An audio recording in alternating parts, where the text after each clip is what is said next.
Hello everybody and welcome back to my channel.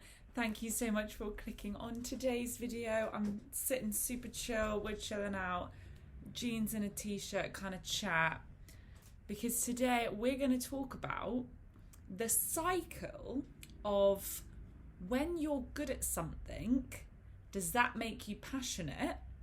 And then therefore go vis-a-vis, do you get better at it? Or is it the cycle of you are already good at something, so you have a passion for it because you're already good at it? It is something that I think about all the time, and it's so hard for me to articulate. So hopefully me going round the houses, I can come to some sort of sensible understanding of this. How can I explain this in really non-loosey, nonsensical terms? So you start something new and you're not good at it. So 9 times out of 10, people with normal motivational levels will just kind of stop doing said thing if they're not good at it. However, could you say that the reason they stopped is because they didn't have a passion for it? But then, do you only have passions for things that you're good at? I'm starting a conversation. I realise I am talking to a camera, and so conversations are a little hard. But I hope you get thinking, the cogs are moving, and you can kind of follow along with my thought processes. We'll see. From anecdotal evidence, I was a swimmer all my life. I've done all sports, but primarily since I was about 7 or 8 years old, I was a swimmer. I loved it and I was good at it. But was I good at it because I loved it and I did it loads? Or was I good at it regardless of how much I loved it and did it? You see? Because I feel in our adult lives, we have all these things we love, we have all these things we want to try. Sometimes we don't even get around to trying them because we just either don't have a passion for it, we don't think we're going to be good at it, etc., etc. That itself makes me really sad because I don't like to attach any sort of weight to any decision or thing or unvalued thing. It sounds so awful, like I try so hard, but we all have like a subconscious thoughts, feelings, comments, concerns attached to certain things. So let's use an example. CrossFit.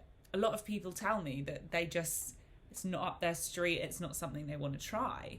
And I'm like, but how do you know that you don't like it if you don't try it?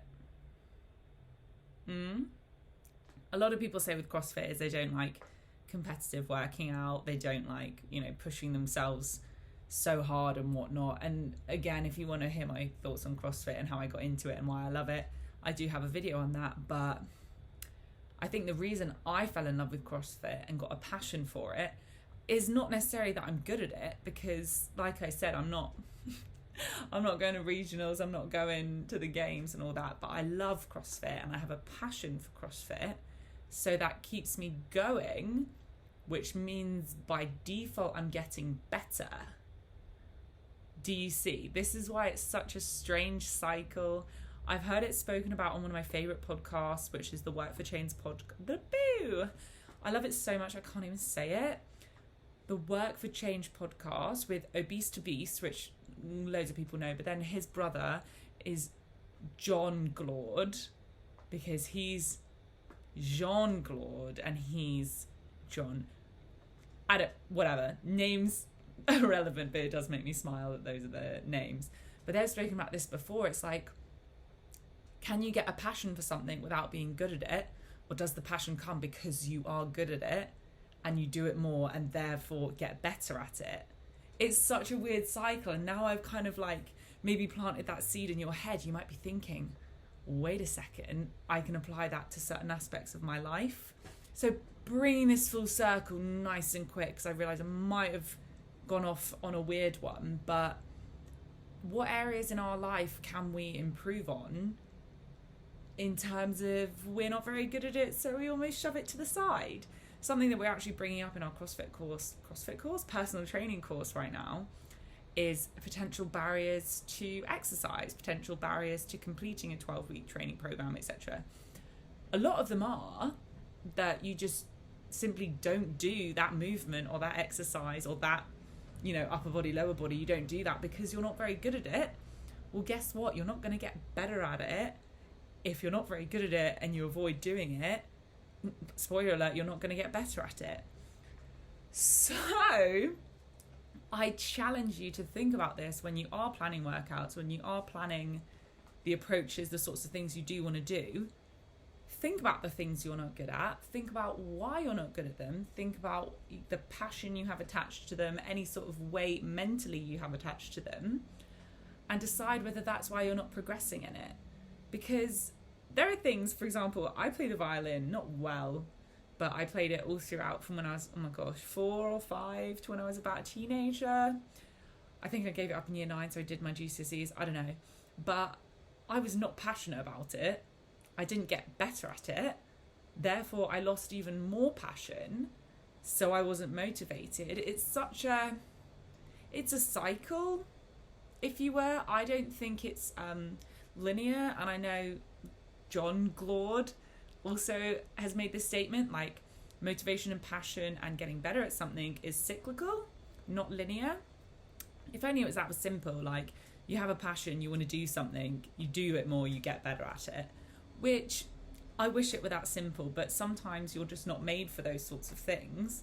But then in the same breath, if you did do it more, you might get better. And if you get better, then you might get a passion for it. Wow, Saturday circle time in my brain.